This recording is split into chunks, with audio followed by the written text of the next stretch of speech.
la ley de Dios, llevando el mensaje de la palabra de Dios a todas las naciones desde Diuco y Barina, Carolina del Norte.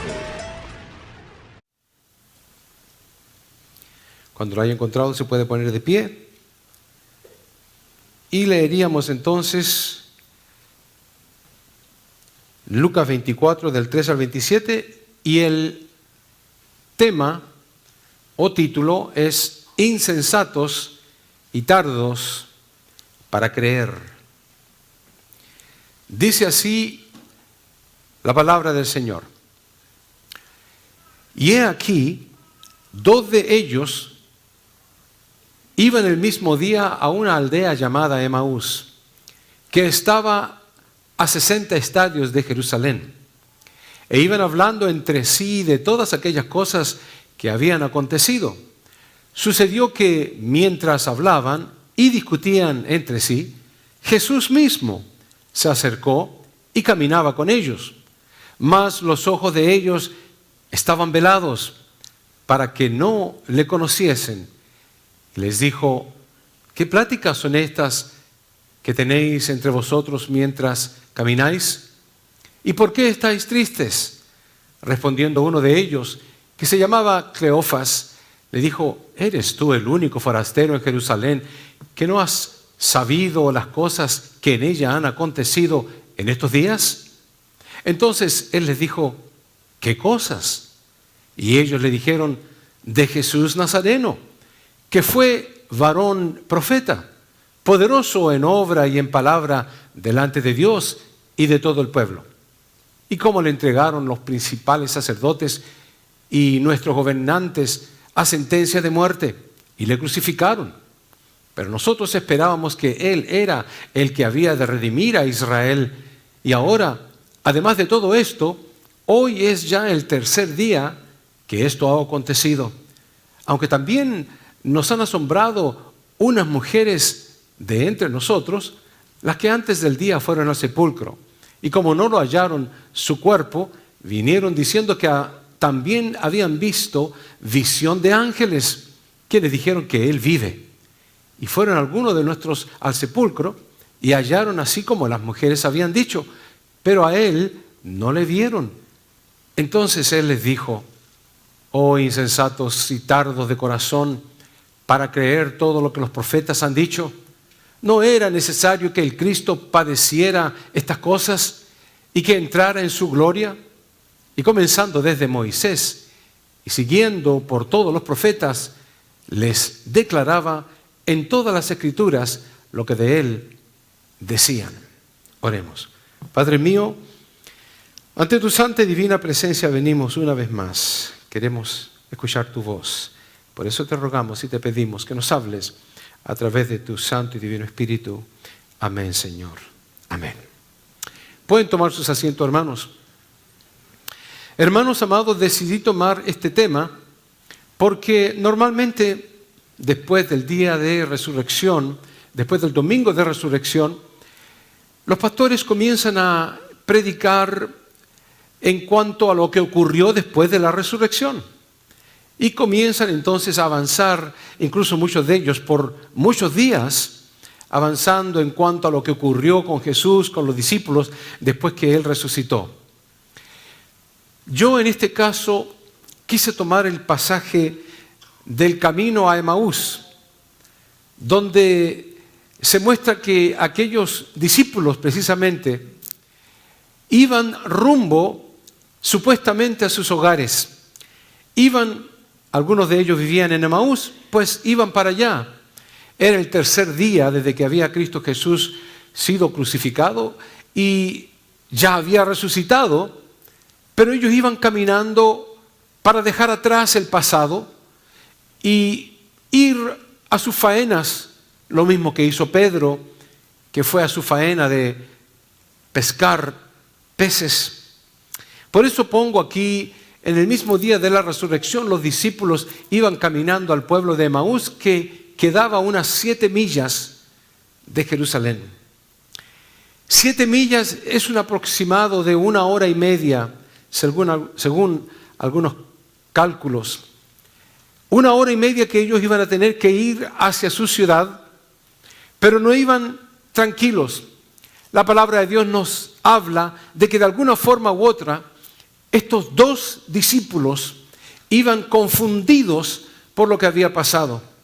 Iban atemorizados porque se había dicho que los iban a matar. Los iban a buscar a todos los que andaban con aquel hombre llamado Jesús, el crucificado. Aquellos 2 discípulos iban desilusionados porque se suponía de que el Redentor, el Cristo, Jesús, iba a llevar a cabo una de las más grandes liberaciones precisamente de los judíos, lo cual estaban siendo subyugados por el Imperio Romano. Las expectaciones de estos 2 discípulos y todos eran extremadamente grandes, pero no. Ellos habían visto a un Cristo lánguido, siendo ejecutado y golpeado, en la cual su sangre fue derramada por todos lados, golpeado, latigado y con una cruz que tuvo que llevar cuesta arriba hasta aquella montaña llamada la Calavera. Ellos habían visto la agonía no de un rey que venía a gobernar, como lo decía el Antiguo Testamento, sino que vieron la agonía de un reo de muerte que eventualmente lo clavaron con clavos a un madero. En otras palabras, estos 2 discípulos iban totalmente desmoralizados. Pongo ahí iban caminando, hablando, dice, de lo ocurrido en Jerusalén, cuando de repente Jesús se les aparece. Yo he venido pensando y tratando de ponerme en los pies de aquellos 2 discípulos. Ellos iban conversando, atemorizados y desilusionados y todo lo demás, cuando de repente se les aparece Jesús y se pone a caminar juntamente con ellos. La palabra de Dios lo dice de la siguiente manera: sucedió que mientras hablaban y discutían entre sí, Jesús mismo se acercó y caminaba con ellos. Alguna persona que sepa gramática castellana y lo que es la mecánica de lo que es la escritura, dice de que la palabra caminaba está en un pretérito imperfecto, lo cual significa nada más que seguramente Jesús pudo haber estado caminando juntamente con ellos por algún rato sin que ellos se dieran cuenta. A lo mejor Cristo iba caminando con ellos, cerca de ellos, y ellos no se daban ni por aludidos de que iba el resucitado. El que dijo que iba a resucitar, iba caminando con ellos totalmente con vida y cumpliendo las promesas que él había dicho. Pero hermano, quiero llevar a cabo aquí algo en cuanto a lo que ocurría en la mente de los discípulos estos. Para los discípulos, Cristo había sido crucificado, había sido puesto en una tumba y la puerta de la tumba había sido cerrada con una piedra que no podía ser removida porque Pilato, el gobernador, había sellado esa piedra y quien quiera que intente moverla iba a morir con su familia. Él puso a soldados que si los soldados llegaban a fracasar en algo o a quedarse dormidos o a haberse retirado de su garita, los iban a matar a ellos y a su familia. Era extremadamente grande el riesgo que sufrirían si ellos llegaban a irse de aquel lugar. Los discípulos sabían de que el cuerpo estaba ahí, seguramente todo ensangrentado o ya seguramente limpio por la limpieza que le hacían a los cuerpos muertos. En su mente ellos vivían un Cristo derrotado. No obstante, algo había ocurrido. Hablaban, discutían de lo que había ocurrido en el viernes durante su crucifixión, pero ya era domingo. Ya habían cruzado 3 días. Ya se habían cumplido los días que Cristo Jesús dijo que se iban a cumplir para que Él resucitara. Pero hay algo más. Jesús no solamente había resucitado, ya iba de camino a otra ciudad. O sea, hermanos, iban ellos totalmente enceguecidos por la incredulidad de que Cristo no había hecho lo que dijo que iba a hacer.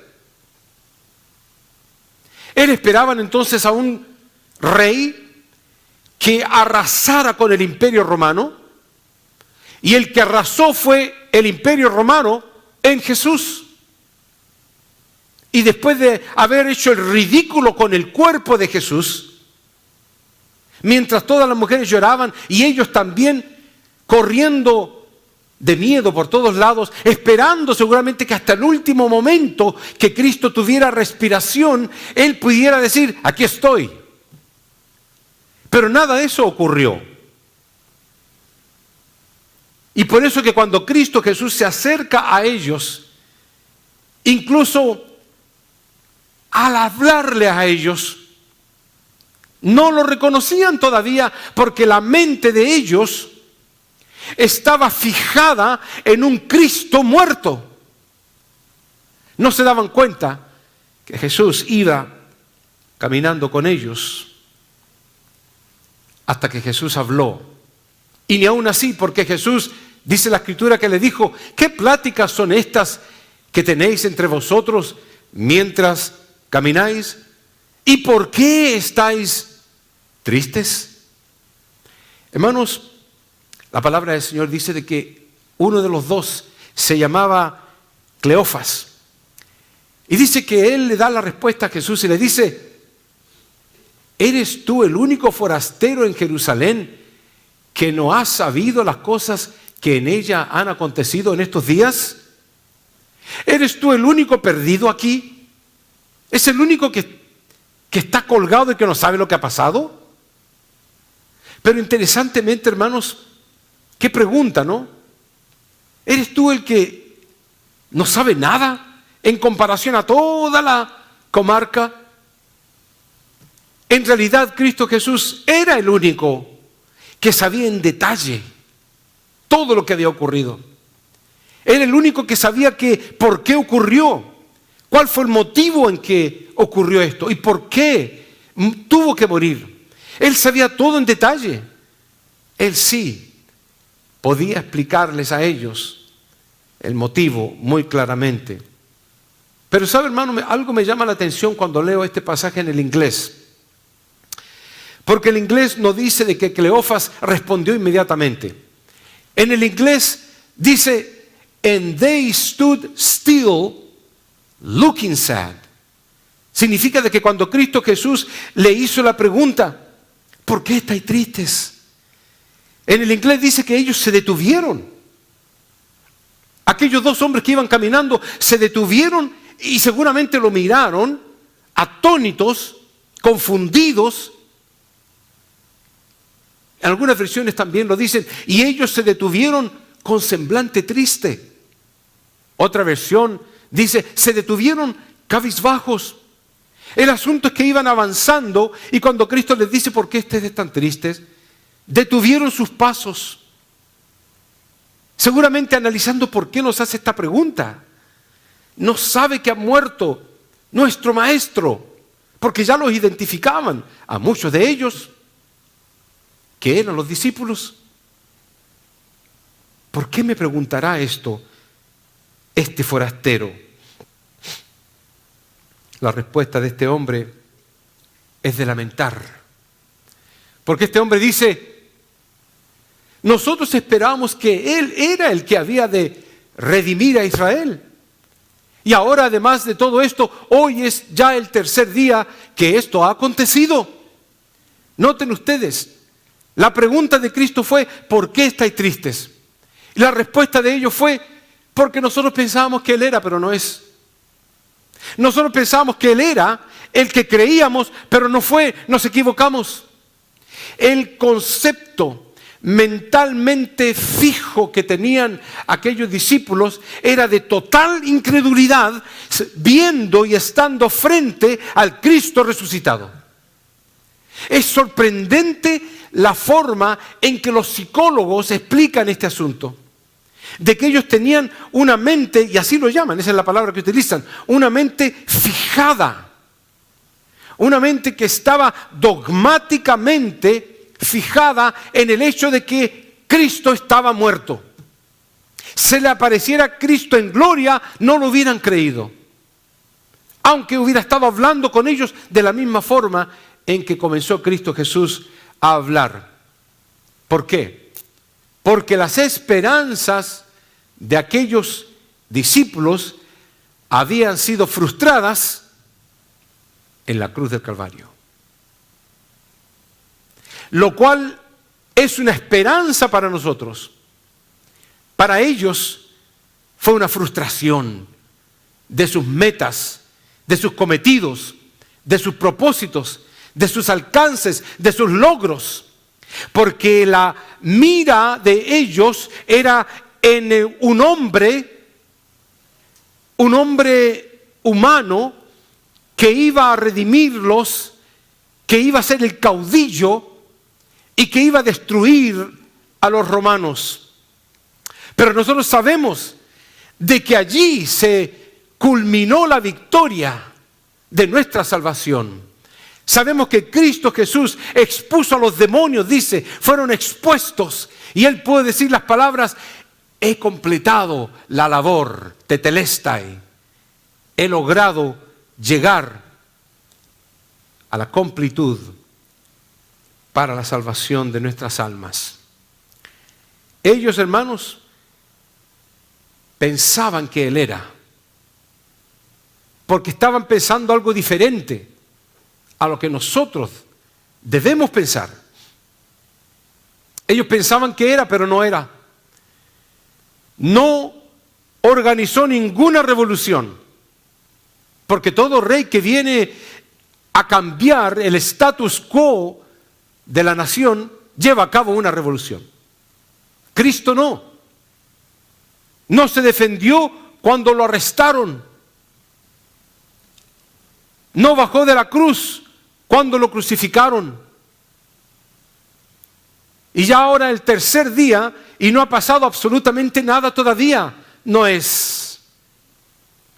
La mente de estos hombres todavía estaba en el Antiguo Testamento, donde estaba escrita las palabras de que de ti saldrá el que ha de ser gobernante en Israel, tu rey viene a ti victorioso, se llamará admirable consejero, Dios fuerte, Padre eterno, príncipe de paz, y es enviado a publicar libertad a los cautivos y a los presos, apertura de la cárcel, y nada de eso, según ellos, ocurrió.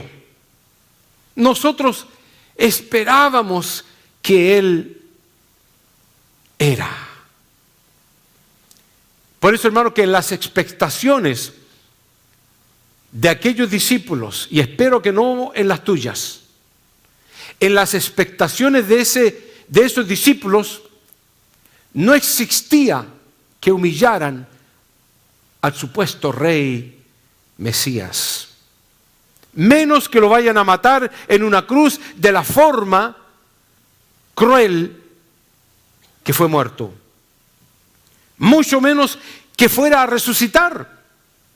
Si Jesús era el Mesías, aquel que crucificaron, estaba totalmente descalificado. No era el que nosotros creíamos. Hermano, estoy haciendo énfasis en un concepto. Y el concepto es que esta gente era totalmente incrédula Pero no solamente era incrédula, sino que la incredulidad estaba fijada, estaba enclaustrada, estaba fundamentada en la mente de ellos, lo cual no pudieran tener la esperanza de tener un poquito de fe, porque todo estaba frustrado ya. Y eso se ve en otros pasajes como el de Marcos 16:10. Fue María Magdalena a contarle a los discípulos. Ellos, cuando oyeron que vivía y que había sido visto por ella, no le creyeron. La mente de ellos estaba fija, estaba en una condición, en un estado de incredulidad. Y la palabra del Señor dice de que la incredulidad para Dios la abomina. Sin fe es imposible agradar a Dios. Por eso, hermano, que aquí hay algo terrible. No era de que estuvieran desilusionados porque murió, pero pudiera haber existido la esperanza de ver a los 3 días que Él haya resucitado, y cuando vieron que la tumba estaba vacía, por lo menos ya tener una esperanza de que se había cumplido. La mente de ellos estaba totalmente endoctrinada a creer de que ya todo había acabado. El Dios de ellos, el maestro de ellos, el Mesías, el Cristo, ya había muerto. Por eso, hermanos, si tú y yo llegamos a tener esa incredulidad de querer nosotros amoldar el futuro del plan divino de Dios, estamos frustrando nuestras propias esperanzas, porque no son así. Tus caminos no son mis caminos y tus pensamientos no son mis pensamientos, dice el Señor. No esperemos que las cosas vayan a surgir o a suceder como nosotros creemos. Hay bendiciones, pero Dios castiga a aquellos que aman. Y si tú estás siendo castigado todo el tiempo, es porque Dios te ama mucho. Es así de simple. No solamente María. Marcos también dice: después apareció a 2 de ellos que iban de camino. Ellos fueron y lo hicieron saber a los otros, y ni aún a ellos creyeron. La mente incrédula no solamente estaba fijada, estaba produciendo más incredulidad rumbo al infierno. Los incrédulos no entrarán al reino de los cielos. Pero no se acaba ahí. Si no viere en sus manos la señal de los clavos, y metiere mi dedo en el lugar de los clavos, y metiere mi mano en su costado, no creeré. Ese es Tomás, pero ese eres tú y yo. Queremos moldear las enseñanzas de Jesús, queremos moldear la escritura bíblica para nuestro propio beneficio.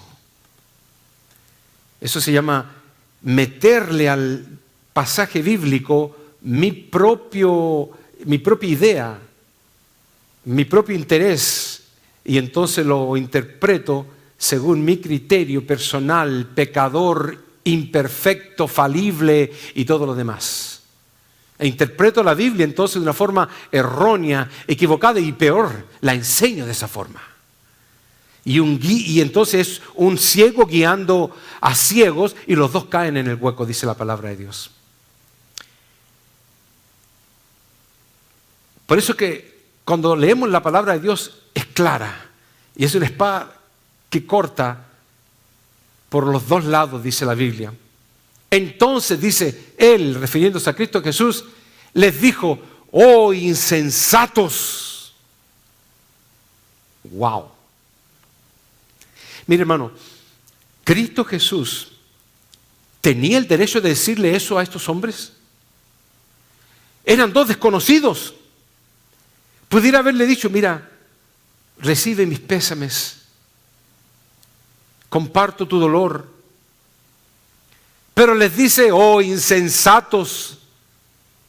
La palabra insensatos, anoetos en el griego, implica prácticamente que son poco sabios.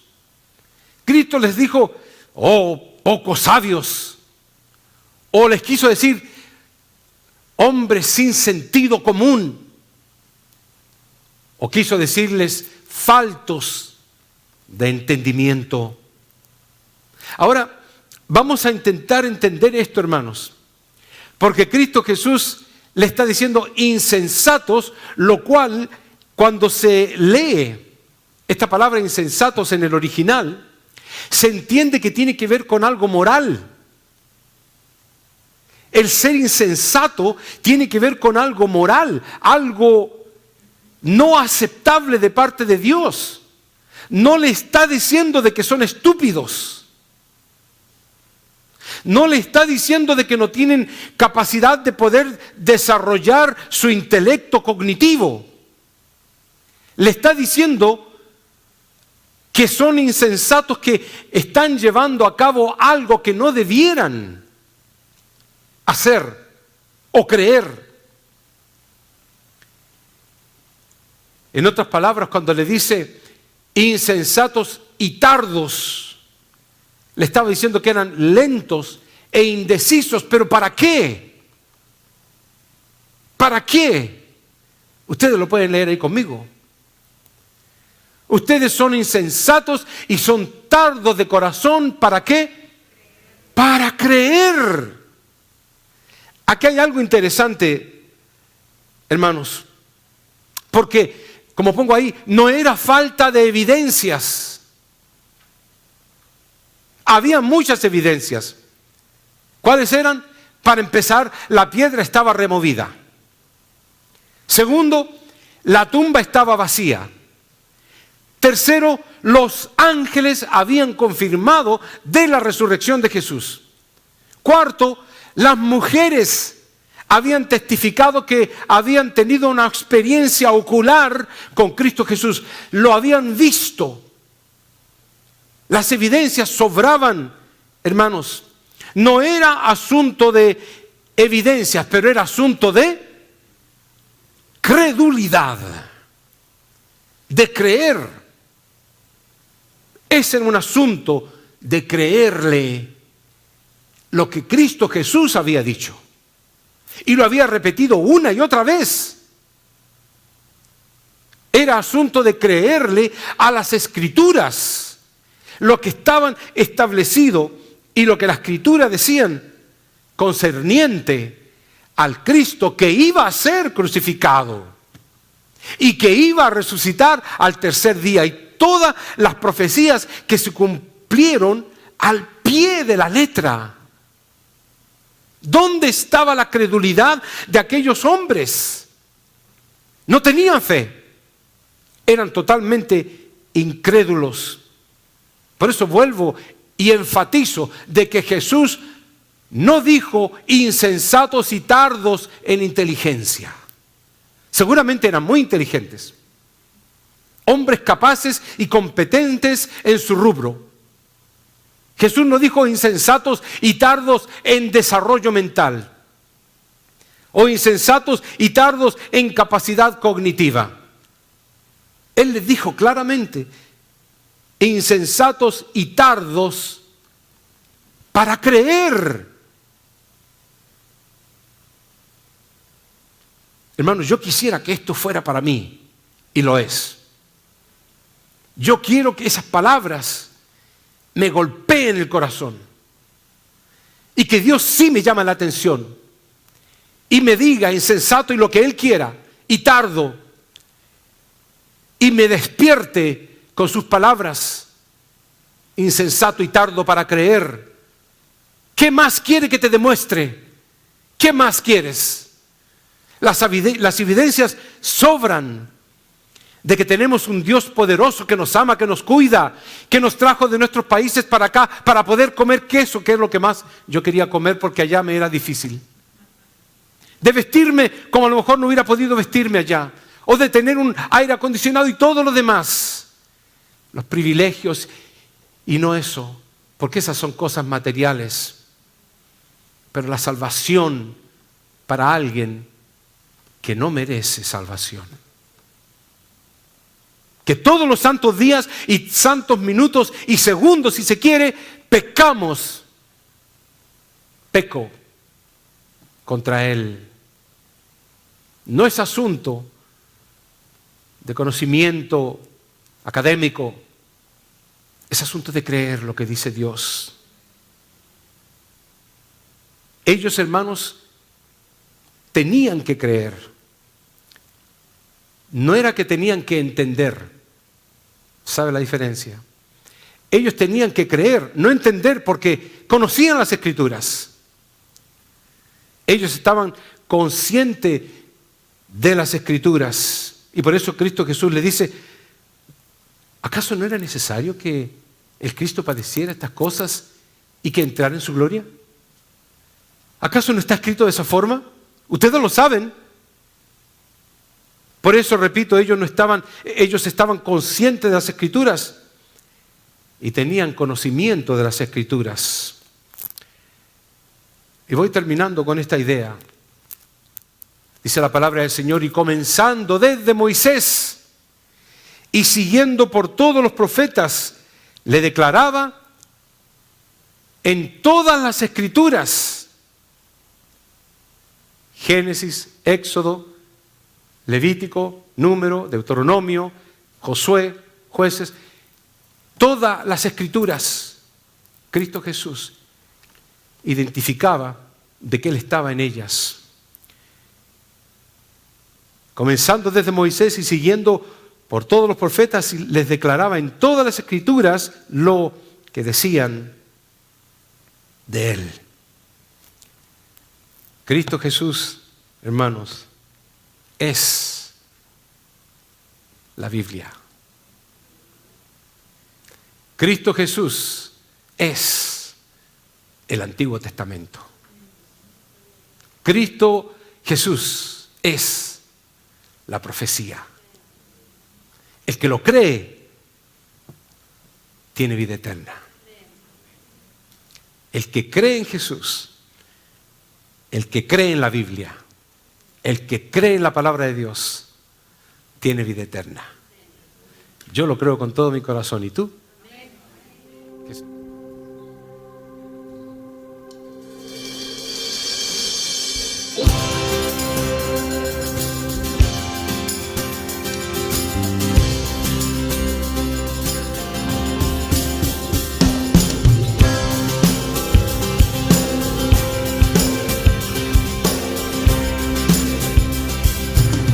Somos el pueblo de Dios,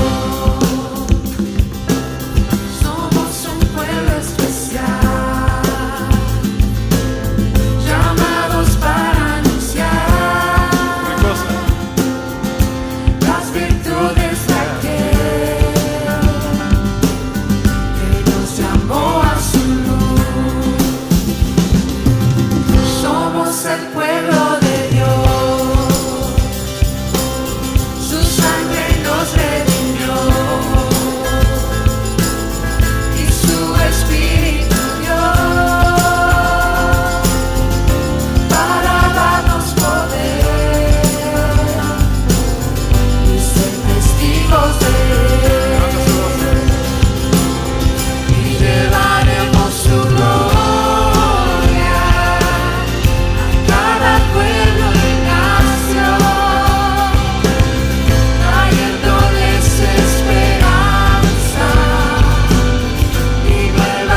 la ley de Dios, llevando el mensaje de la palabra de Dios a todas las naciones desde Diuco y Varina, Carolina del Norte.